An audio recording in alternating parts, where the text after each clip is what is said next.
What's up, my miners of intelligence and consciousness? I'm Rick Brooks, and this is Rick's Mind.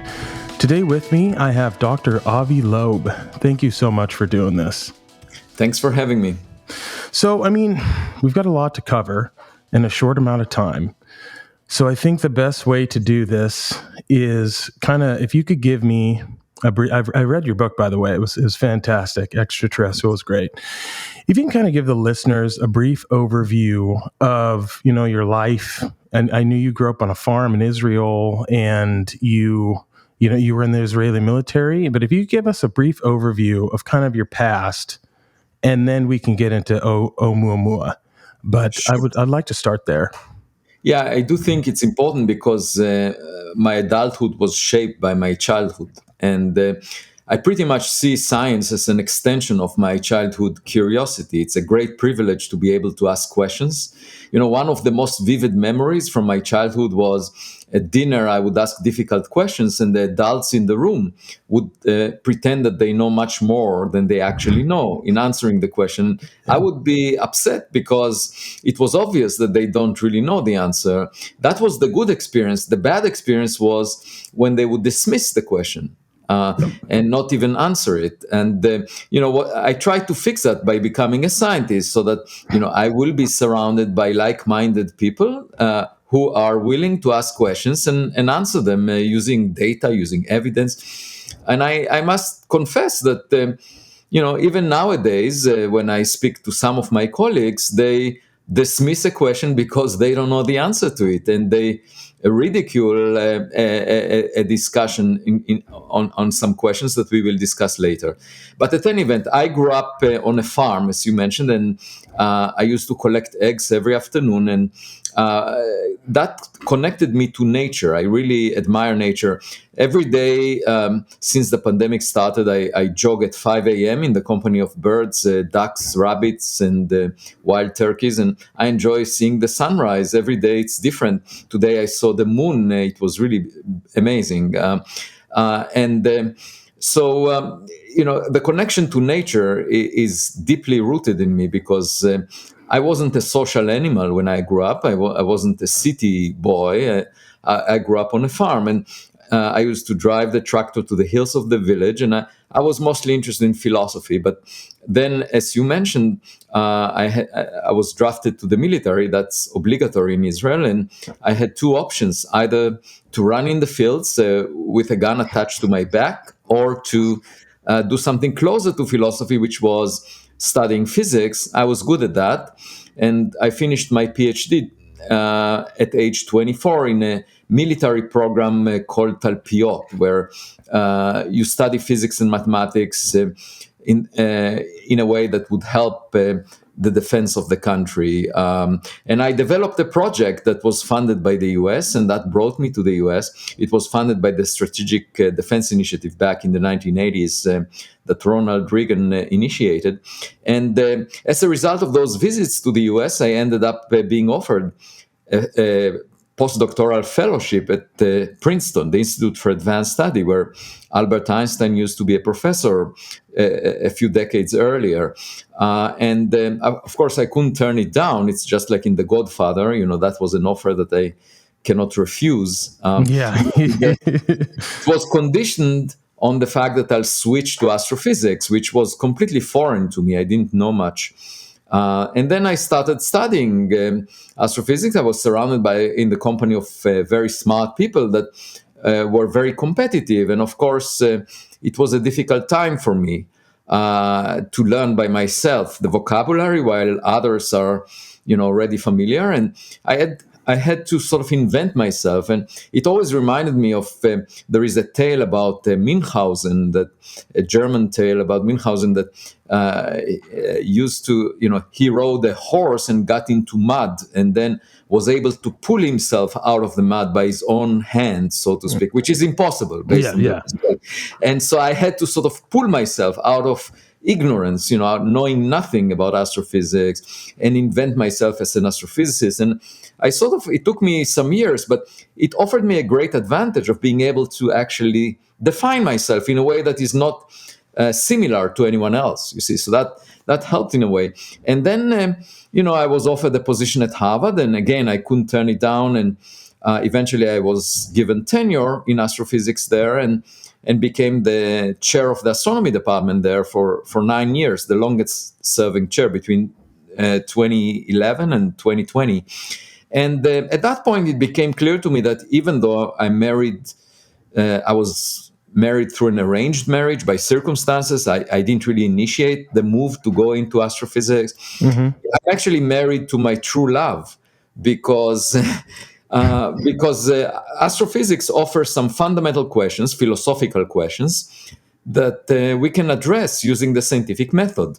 And so it sort of completed a full circle for me, coming back to deep philosophical questions, but now as a scientist. And I established, for example, in 2016, a center called the Black Hole Initiative at Harvard, where I brought together scientists and philosophers that talk to each other. Oh yeah, that's amazing that you're bringing those two worlds together, because one, that the philosophical world, they spend most of their time in their heads, and in the scientific world, the hard sciences, you're trying to bring those thoughts into the real world and use that in a way that would better humanity. So I think that's Yeah. awesome that you did that. Well, I should say there is an irony in this because if you go 4 centuries back, there was this story about Galileo Galilei that argued that maybe the Earth moves around the sun and we are not at the center of the universe. And the philosophers at the time, of course, believed that we are at the center of the universe, just like my daughters believe that they are at the center of the universe when they were young. and the philosophers were quite brutal. They were not just nice people, at the time, because they had the power. And so they said, we don't want to look through a telescope. We know that the sun moves around the Earth. And then they put him in house arrest. Yep. Today, they would have canceled him on social media, obviously. Yep. Yeah. So the point is, philosophy at that point objected the scientific approach which Galileo founded, which was based on evidence. Look through my telescope and figure out the answer, he said. But they said, no, we know the answer. We don't need to look through a telescope. And they put him in house arrest. So now, to me, the lesson from this story 4 centuries later is we should find the answers by looking through our telescopes. Now, you might think, okay, 4 centuries have passed and everyone would understand that because modern science is supposed to be based on evidence. But what I find is exactly the opposite attitude still. There was, we will talk about this object, Oumuamua, and, several months ago, there was an article published in the magazine Nature Astronomy, a very prestigious magazine. It was written by philosophers who argued that Oumuamua, this strange object, must be natural, not artificial, based on philosophical reasoning.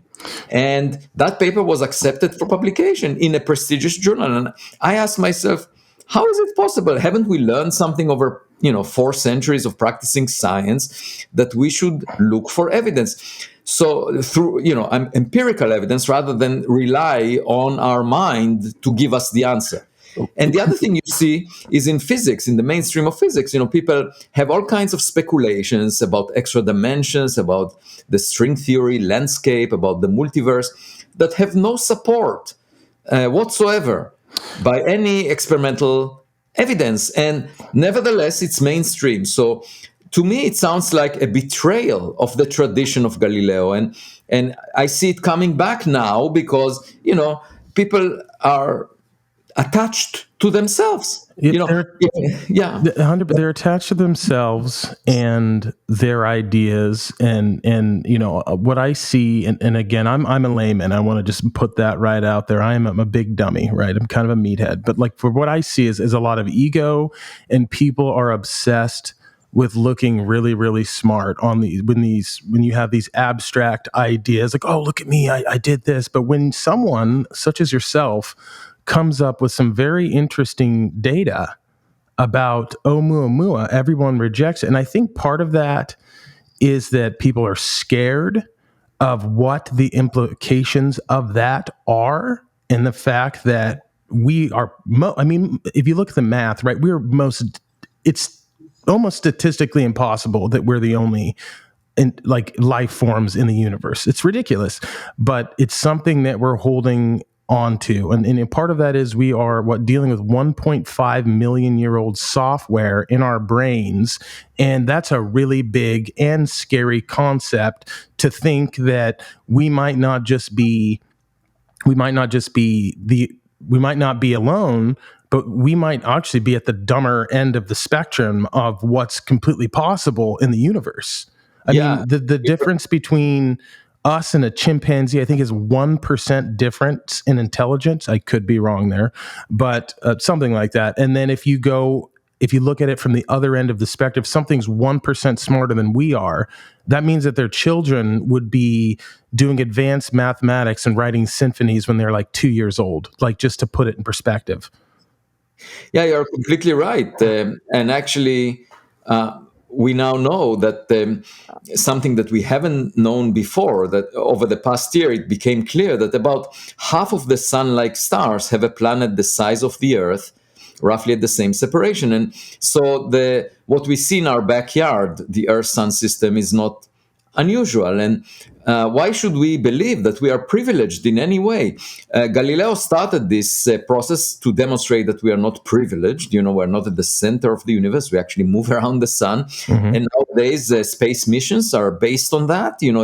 Nobody would dispute that fact, even though it was popular at the time of Galileo that the Earth is at the center, and that's what the philosophers thought. But nobody remembers those guys when we launch space missions. It's completely irrelevant. Reality is whatever it is. So only for a little while you can maintain your ignorance, but eventually it will, come out the way it is. And so if we don't look through our windows for any neighbors, they will not go away. They are still out there. Mm-hmm. And so that's my basic point. We should pay attention to evidence. And the other thing is, when I teach at Harvard, for example, a freshman seminar, the first-year students that come to Harvard, they think that they're extremely smart. And I tell them, that half of them are below the median in the class. And they refuse to believe that. They get very upset. But this is a statistical fact that the median is defined such that half of the people in the class are below it. That's the definition of the median. So I tell them, half of you are below the median of this class. And they cannot believe it. Now, what's the lesson of that? The moral of that is, if we are one out of many civilizations, technological civilizations that existed since the Big Bang, around, and that is a very likely proposition. Maybe many of them have died by now, but, I'm just looking at the entire history. If we are one out of many, we're most likely in the middle of the distribution in terms of our intelligence, and therefore we should be modest. You know what? I mean, obviously, it's a problem for our ego. For example, if the Perseverance rover, which is now on the surface of Mars, we are happy for it to look for evidence that there were microbes on the surface of Mars because we can feel superior relative to these microbes. They're not intelligent.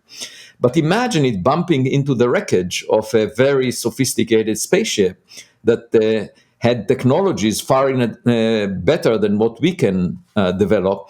That would be a blow to our ego. It will make a lot of people upset.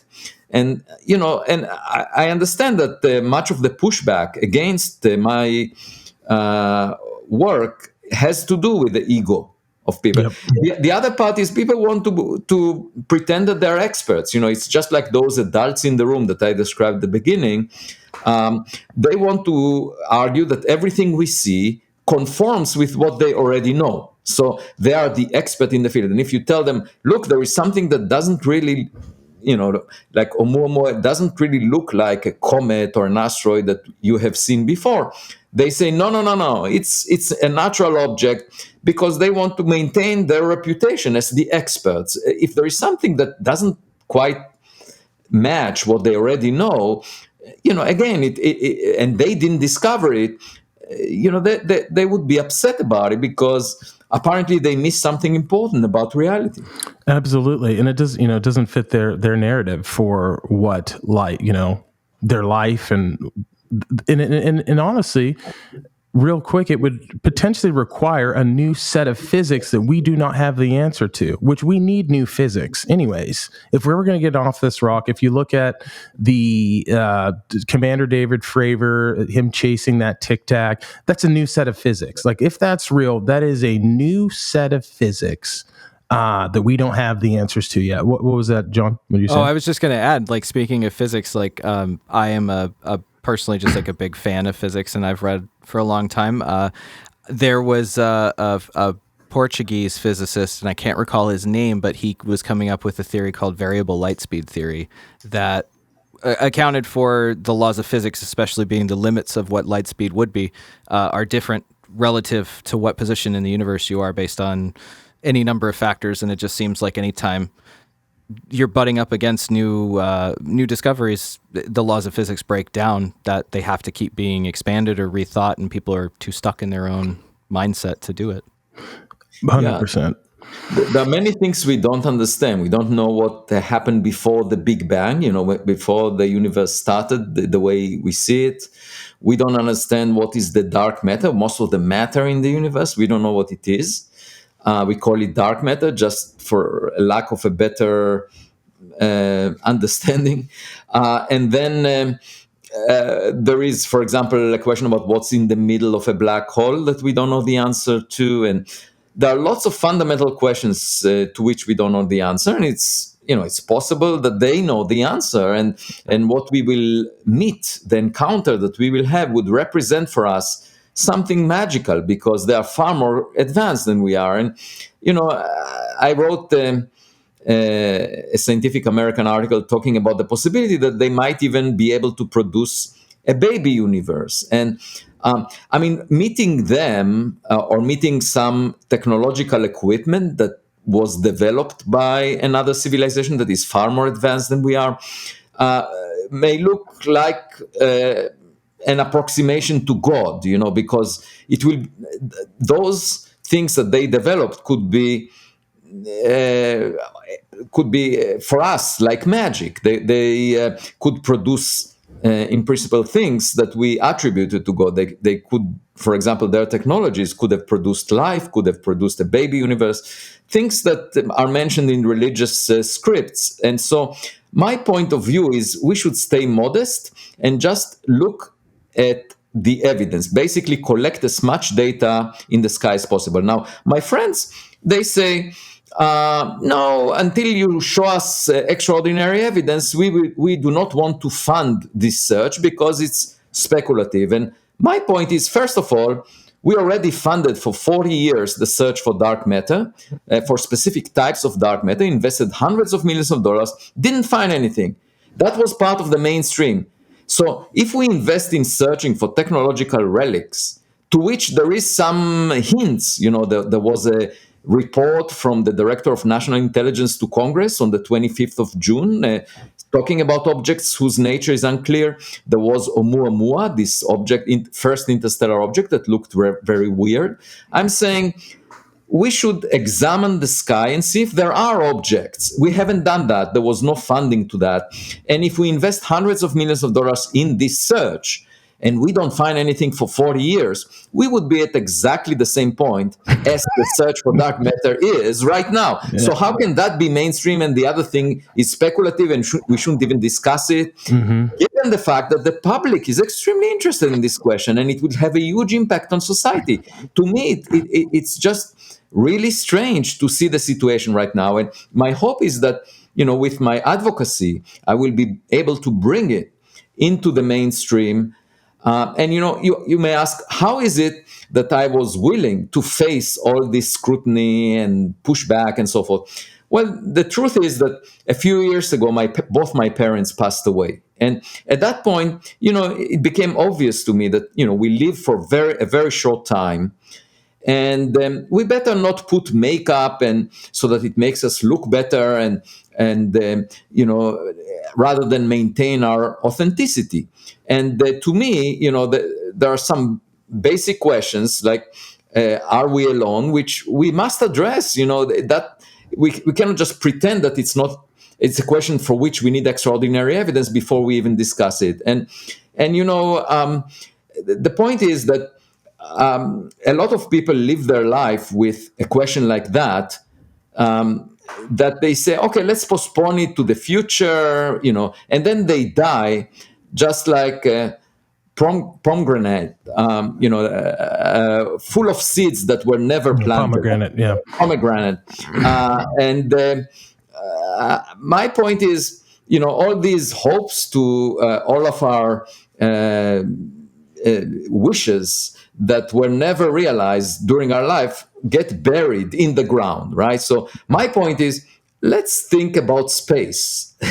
Let's look up, and then find our future in space, rather than bury everything that we really care about with us, with our bodies, when we end our life. And so the point is, space is vast.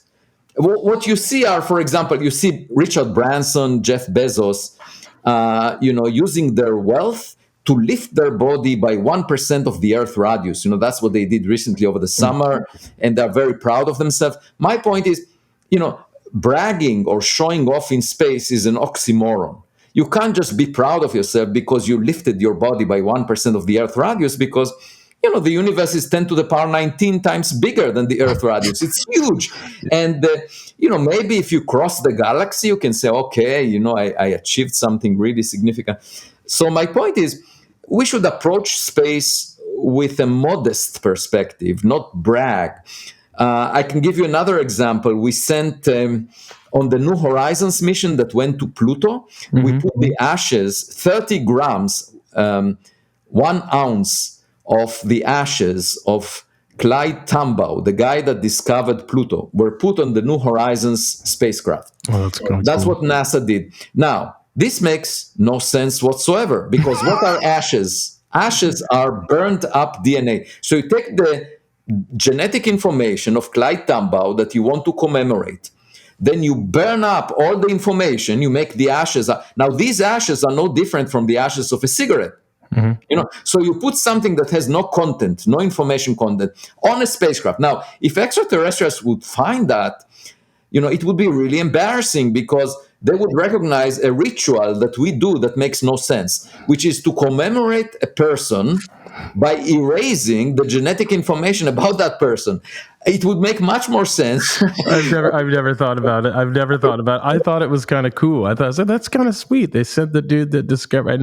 I've never thought about it from your Well, it would point of make view. much more sense to take the genetic information and put it in electronic form, on a disk or something, on the spacecraft, so that they can reconstruct that person, or take a stem cell and put it. Instead, we burned up the information, and then we send it as if we celebrate the discovery of this person. So, I would much rather now, given that we did that already, we need to develop a much faster spacecraft that will, go in front of New Horizons, so that anyone out there will realize that we are actually smarter than that. 100%. They will see that first. And I want to use this, because we're having a lot of fun. We're going all over the place, and I love it. But I want to bring it back to I keep mispronouncing Oumuamua. And I want to see, when you discovered it, what did you find peculiar about it, and what made you think that this is something completely different than an asteroid, just for our listeners that aren't familiar with the story? Right. So this was the first object that came from outside the solar system that we discovered near Earth. And we knew that it came from outside because it moved too fast to be bound to the sun. And I didn't have an agenda about it. I very much would have preferred that it would have been a rock, because I wrote the first scientific paper, basically forecasting how many rocks we should see from other stars in our vicinity. So I expected it to be a rock that was ejected from another star, but then it started looking weirder and weirder as time went on. First of all, it didn't have any cometary tail. There was no dust or gas around it. We couldn't see it, and also the Spitzer Space Telescope put very tight limits on any carbon-based molecule, so it was definitely not a comet. A comet is a rock that is covered with ice that gets warmed up when it comes close to the sun, so the ice evaporates, you get this cometary tail. There was nothing of that type. So it was definitely not a comet. And then as it was tumbling every 8 hours, the amount of sunlight reflected from it changed by a factor of 10. And that meant that the object has a very extreme shape. And the best fit to the variation of light was that of a flat object, a pancake-like object, which again is very unusual. And then it exhibited an excess push away from the sun. And that push could not have been explained by cometary evaporation, by the rocket effect pushing it. So the only way I could explain it was the reflection of sunlight from its surface. And actually, a year ago, there was another object discovered by the same telescope in Hawaii that discovered Oumuamua. And by the way, Oumuamua means a scout in the Hawaiian language. Ooh, I like that. So the same telescope that discovered Oumuamua discovered another object near Earth that exhibited an excess push away from the sun by reflecting sunlight, no cometary tail, so exactly the same qualities.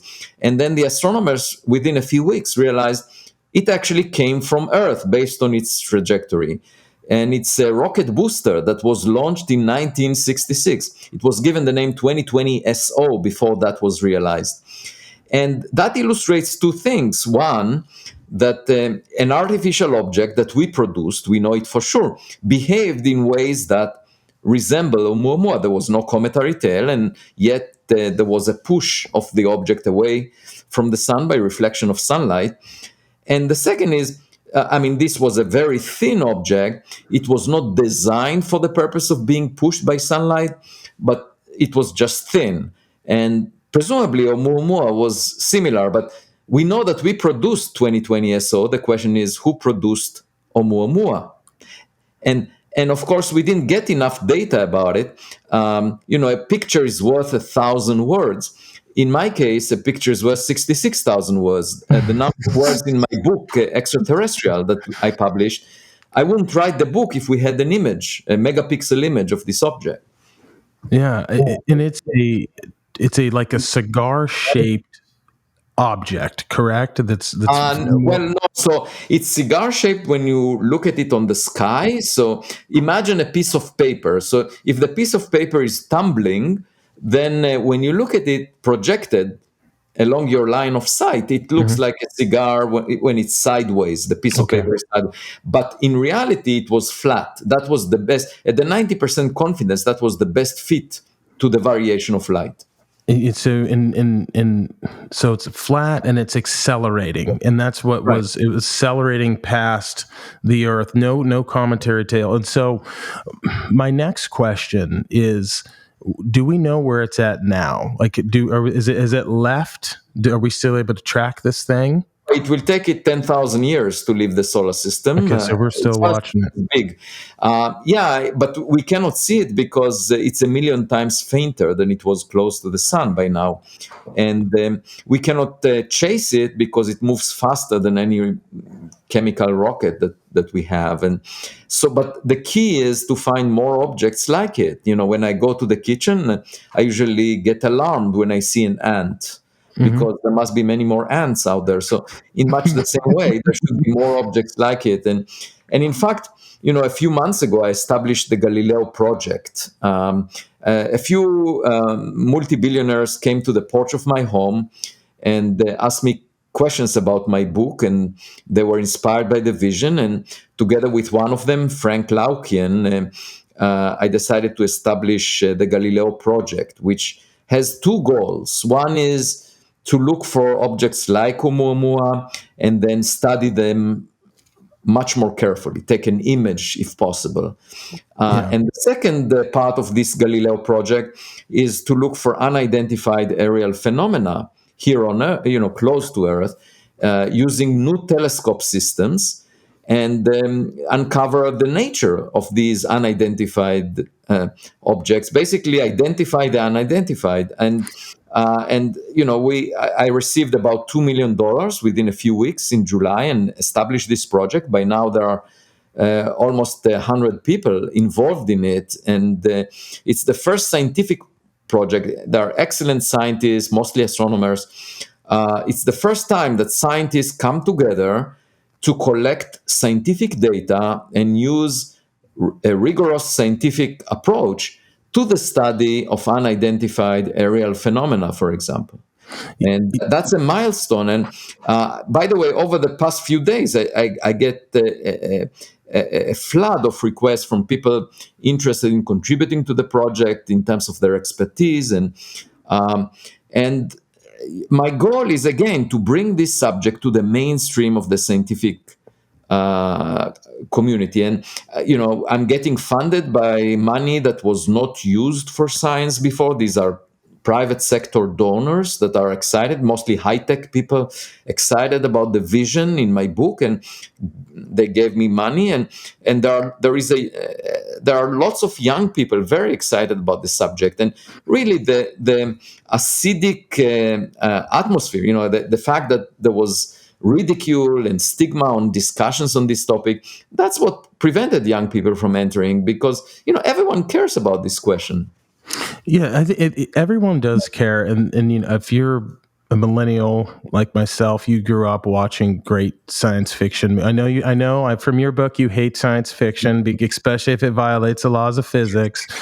I'm not as smart as you, so I love it all. But that my curiosity has always been it's been out there. If you go out in the middle of nowhere, like I was in the Mount Hood National Forest, not a lot of light pollution. I was just looking up at the stars, and just you feel so small, and it's never made sense to me.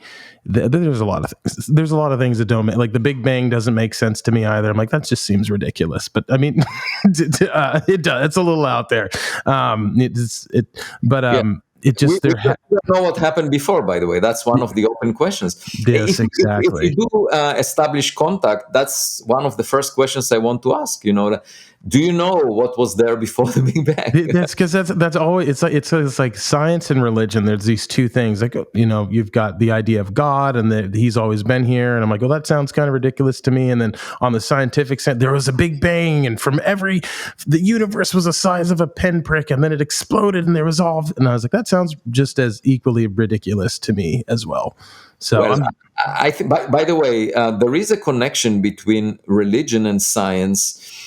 In the sense that, it's possible that what we find here on Earth can be created in the laboratory of a very advanced civilization. And then, it will be what we call God, in a sense, because they are much more capable than us. And, absolutely. And so, that is one way to marry science and technology, a very advanced level of science and technology, much more than we possess, with the philosophy of religion. And, perhaps what we call God is an approximation to a very advanced scientific civilization.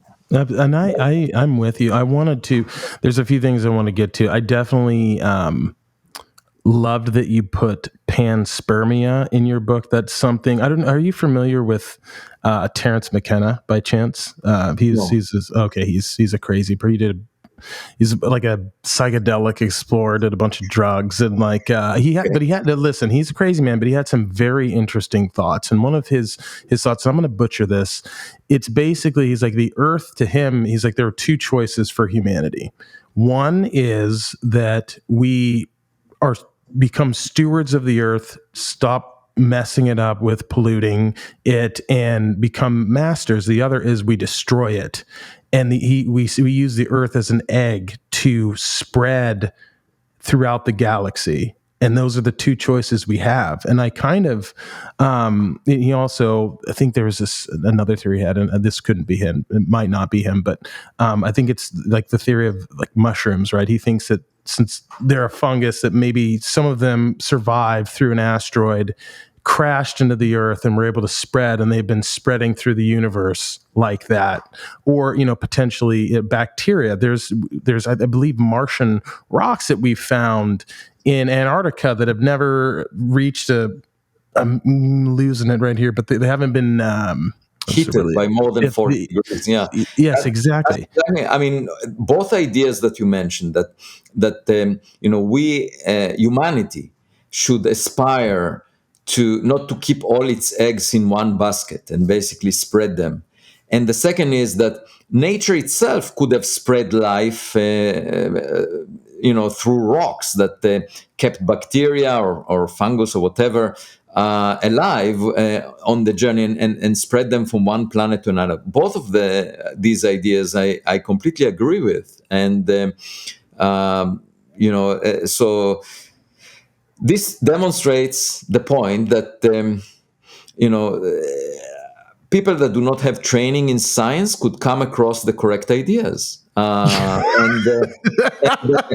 very Scientists that have training in science can go along, can take the wrong exits in the highway, go into dead alleys, and just make them sort of popular among themselves, but they have no relevance to society, or they do not describe reality. So both situations are right. And so therefore, getting trained does not necessarily bring you to the right spot. What you need is common sense. I think that is the most important. Exactly, but it makes a lot of sense. Like, especially the whole idea of panspermia. That's the one I'm like the most drawn to, because who are we to say? Like, we have ecosystems on our planet. Who's not to say that the entire universe is one giant ecosystem of things, right? Or I'm going to just, in a way that I can understand it, like a giant organism or those types of things, where you have destruction of stars and they explode and there might be bacteria on them, and then it goes to another planet or another world, and it figures out a way to survive. It adapts or it dies, and then it creates multi-celled organisms, and things keep advancing. Like, who's not to say the universe has nothing but time? That's something that we don't understand. It's concept. That's definitely possible. But one thing to keep in mind is that distances are vast. And yes.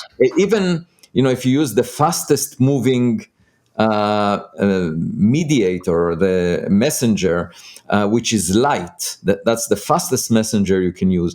It takes tens of thousands of years for light to traverse just the Milky Way galaxy. And it takes 10 billion years to go across the universe. So these are very long time scales, and the distances are huge. So the point is, there is this paradox that Enrico Fermi, a very famous physicist, Fermi paradox. He went to lunch at Los Alamos and said they were talking about extraterrestrials, and he said, okay, well, it makes sense. Maybe they are out there, but if they're out there, where is everybody? He said, where is everybody? And since then, people said, okay, well, where is everybody? We don't see them, therefore they don't exist. Well, it's just like, sitting on the sofa at home and saying, I don't hear a knock on my door, therefore I don't have neighbors. Like, okay, well, they might not be knocking on your door right now, but you definitely have neighbors, because the point is that recorded history is only 10,000 years old.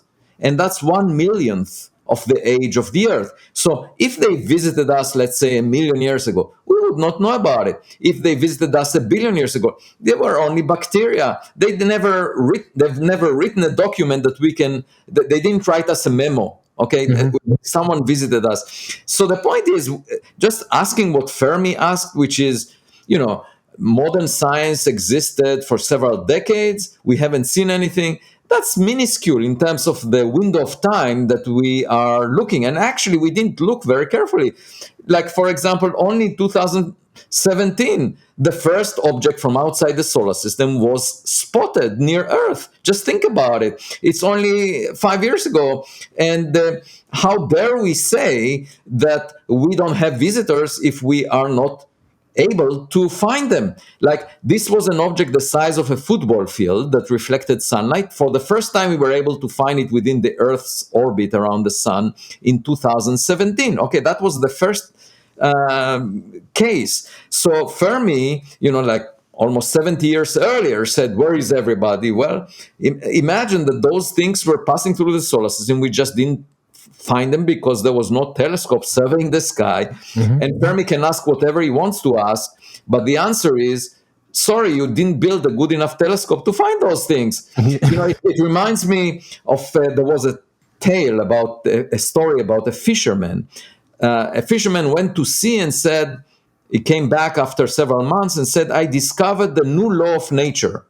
The new law is all fish are bigger than 2 inches. That's a law of nature. So someone asked him, what is the size of the holes in your fishing net? And he said, 2 inches. So that is the origin of this law that he discovered. All the small fish went through the holes. Yep. And my point is, if Fermi didn't have Pan-STARRS telescope, obviously he would say, where is everybody? But once we constructed Pan-STARRS, we discovered something.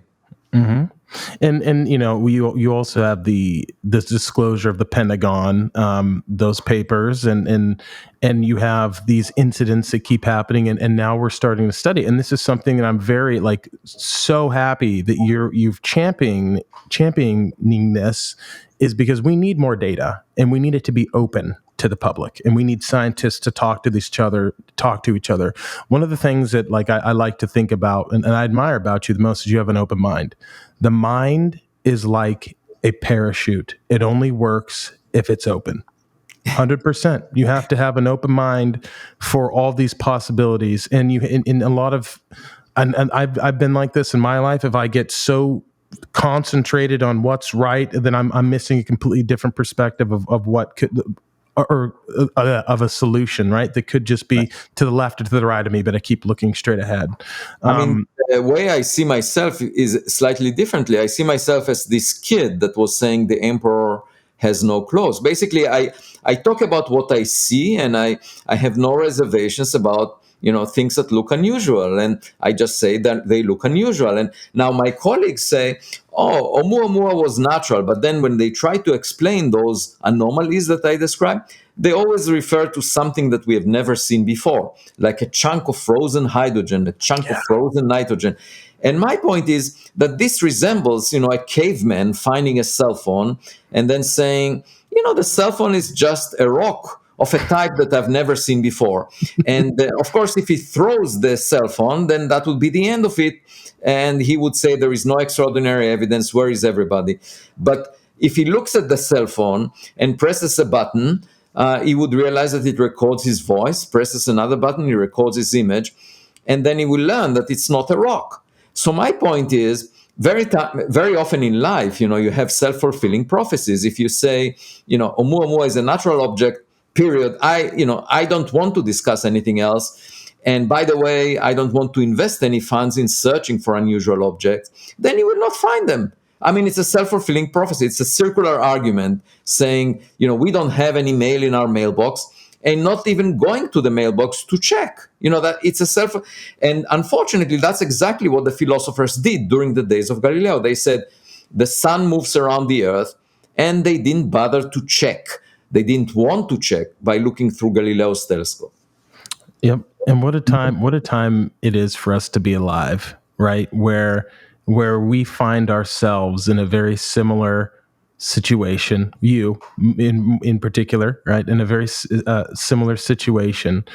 And my hope is that the realization and the discovery that you are indeed correct and that we are not alone and we can get that verified could potentially usher us into a completely new era of understanding and an era of exploration. I like to think of Robert Oppenheimer at this point, because this is I think that a pretty good central message in your book is that we have to, and he echoed this after the atomic weapons, we have to start thinking in a different way. We have to evolve our thinking because we have these weapons of mass destruction now. And we cannot continue the same territorial disputes, the same bullshit that we've been doing forever. It has to stop. And if we're ever going to get off of this rock and advance and become a spacefaring race civilization, right? We've got to start thinking bigger. And we have got to start working together, and we've got to stop being scared of each other. We've got to stop wasting money, and we got to start pushing the boundaries of science in order to get there.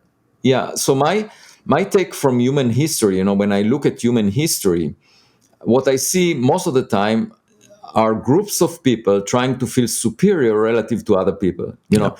and the best example is the Second World War, where the Nazi regime triggered the death of 75 million people. That was 3% of the world population in 1940. It's 20 times more than COVID-19 caused, in terms of the death toll. So just think about it, 20 times more than COVID-19, That's insane. just by a group of people deciding to feel superior relative to other people. That makes no sense whatsoever.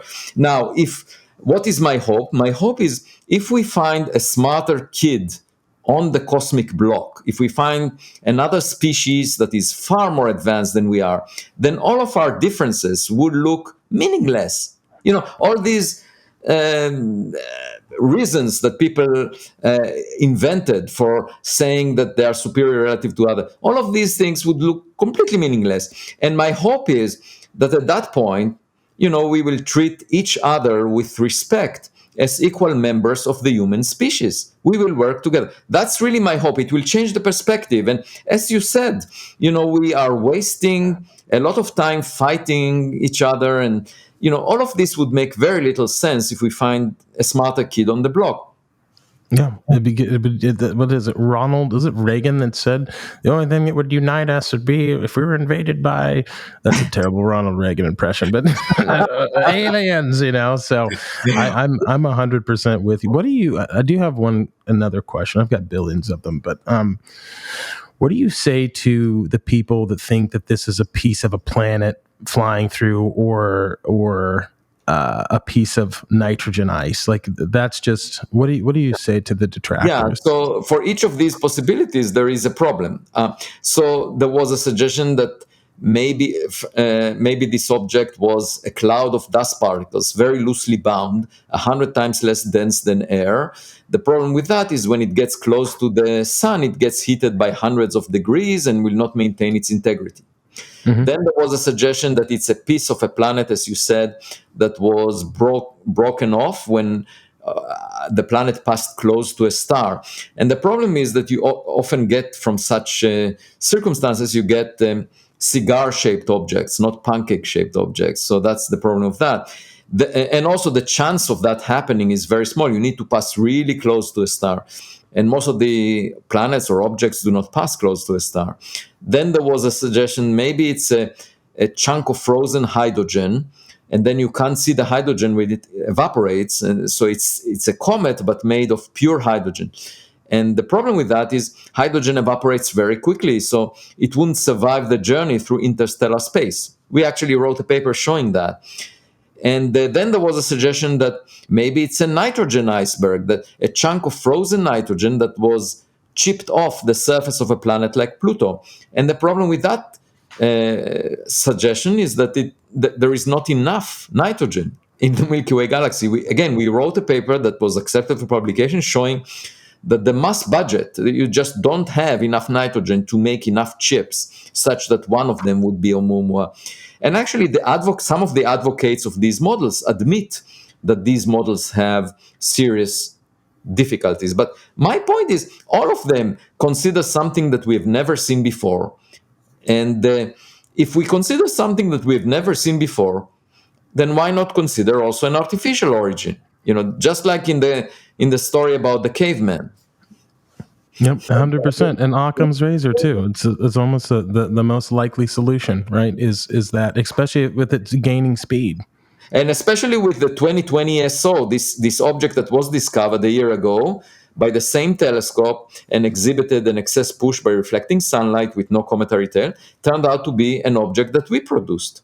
Exactly. So we've got two examples, two sets of data right now from the same. Yeah, I completely understand. So, I want to be respectful of your time. So I want you to tell people where you're not on social media, are you? Good for you. No. Good for you. I promised my wife when we got married, she insisted that I will not have any social media footprint, and I agreed. And now I can see her wisdom. Except someone pointed out to me on Twitter that there was a science reporter that wrote that his wife has a crush on a scientist named Avi Loeb that she thinks is a sexier version of Anthony Fauci. And I mentioned That's it too to my good. wife. So I went to my wife and I said, look what was said about me." And my wife said, "Oh, that's a very low bar." So, Man. she always keeps things in perspective. Yeah, And she knocked you down a peg, didn't she? Oh boy. no, I mean, she may be right, but anyway. So, but your book, where can people buy the book? Is it are you Right. working on any more books or?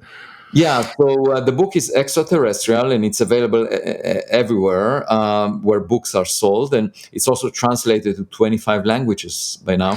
And yes, I'm working on a new book. I started recently, and hopefully I'll complete it within a year. That's the hope. And yeah, it will follow on the messages that we discussed, but they will offer some new material. And I will be glad to speak with you again once the book comes out. I would love that. Yes, I would definitely. I would love to have you on again. You got to keep me posted on any developments that you're seeing in the sky. You got better eyes than I do, but I'll keep looking up. But you keep me Well, posted on. we use telescopes, not people. Yeah, I know. Keep up with any news from the Galileo Project. We I hope will. there's something. Yeah. I will. Well, I appreciate it. Thank you so much for doing this. Thank you for having me.